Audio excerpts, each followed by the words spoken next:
BA द्वितीय वर्ष के ऑनलाइन क्लास में आप सभी का स्वागत है।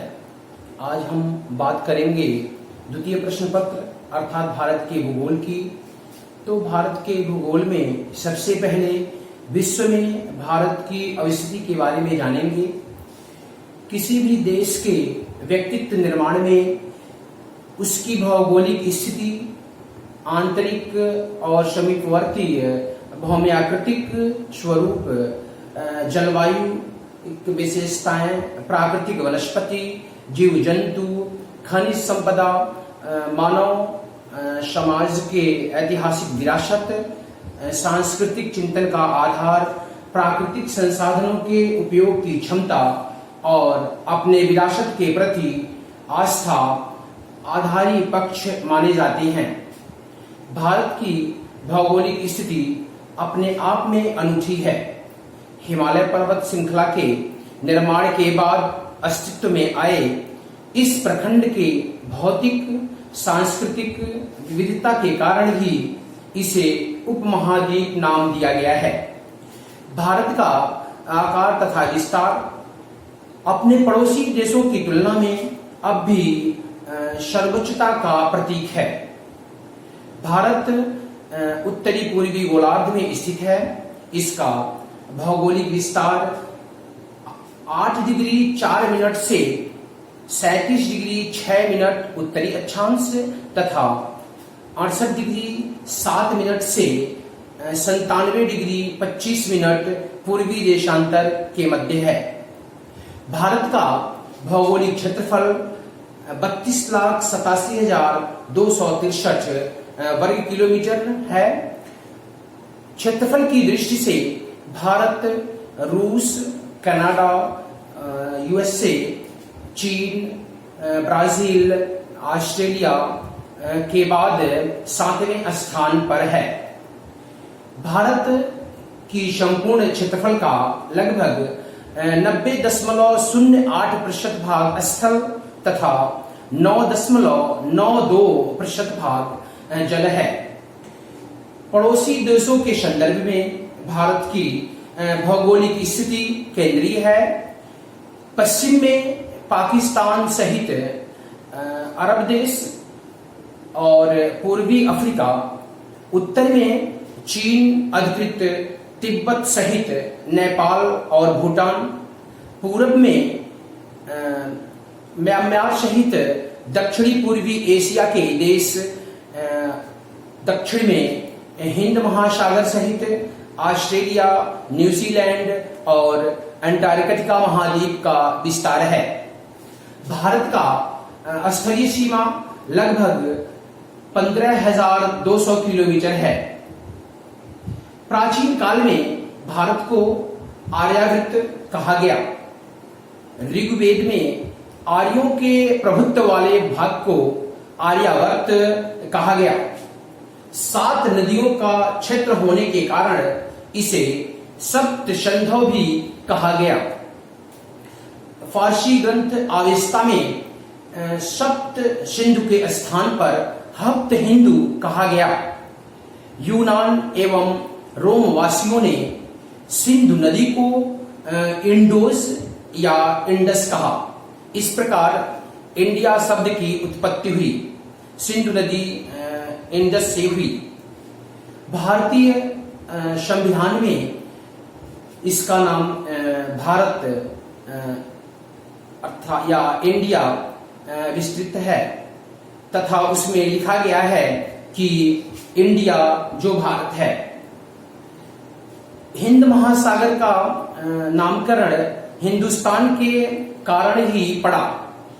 भारत का क्षेत्रीय विस्तार का वर्णन हमारे वेदों और पुराणों में भी मिलता है।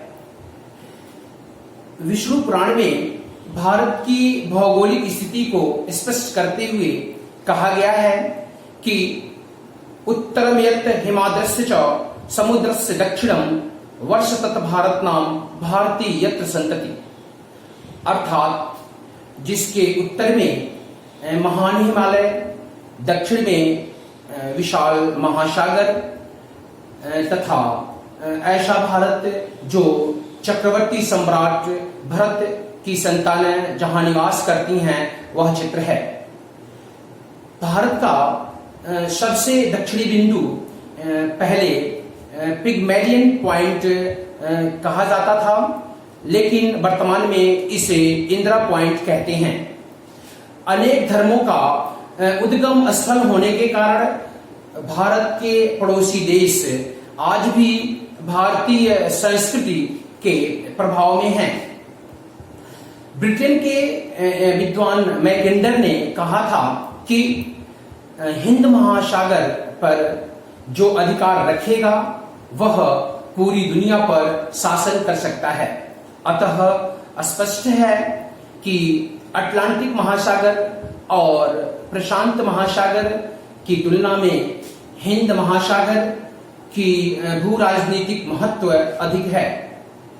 स्वतंत्रता प्राप्ति के दौरान भारत में 552 देशी रियासतें थीं। बाद में इनका विलय हो गया, जिससे इनकी संख्या 216 हो गई। ये 216 राज्य मिलकर प्रांत बनाए गए, फिर इनका विलय होगा तथा 61 राज्य और 60 केंद्र शासित प्रदेश बने। वर्तमान में भारत में 28 राज्य एवं 9 केंद्र शासित प्रदेश हैं। अब हम बात करते हैं भारत के भौगोलिक परिवेश की। भारत में भौतिक परिवेश की विविधता है। भारत की विविधता में एकता का अनुभव इसके व्यक्तित्व को विलक्षण बनाए हुए है। भारत की स्थल स्वरूप, भौम आकृतिक संरचना, जलवायु विशेषताएं, वनस्पति एवं जीव जंतुओं की विविधता, संसाधनों की विविधता और इन पर युगों से निर्भर मानव समाज की विविधता का भी जो स्वरूप भारत में देखने को मिलता है वैसा अन्यत्र कहीं नहीं मिलता है। हिमालय की बर्फीली चोटियों से निकले अनेक नदियां द्वारा रचित विस्तृत जलोढ़ मैदान और दक्षिणी भाग में स्थित प्राचीन चट्टानों से निर्मित तथा पठारी भाग तथा विविध खनिजों का भंडार है। इस प्रकार कहा जा सकता है कि भारत में सभी युगों की भू सांस्कृतिक संरचना के अवशेष पाए जाते हैं, जो इनकी भौमिकीय संरचना की विविधता के परिणाम हैं। भारत के व्यक्तित्व निर्माण में इनकी मानसूनी जलवायु का योगदान भी कम महत्वपूर्ण नहीं है। यहाँ विश्व में पाई जाने वाली जलवायु के अधिकांश स्वरूप देखने को मिलते हैं। तापमान और वर्षा की विविधता के कारण भारत की अनेक जलवायुविक प्रखंडों में बांटा गया है। भारत एक बहुभाषी देश है, जहां 20 से भी अधिक भाषाएं और बोलियां बोली जाती हैं। हिंदी यहाँ की राष्ट्रभाषा है, जो 40% लोगों की मातृभाषा है। फिर भी धार्मिक सांस्कृतिक सहिष्णुता के कारण संपूर्ण भारत में विविध भाषाओं और बोलियों के कारण देशाटन में कोई अवरोध उत्पन्न नहीं होता। वास्तव में भारतीय संस्कृति की एकता में यहाँ की देव भाषा संस्कृति का विशेष योगदान है। इस वीडियो में आज के लिए इतना ही। धन्यवाद।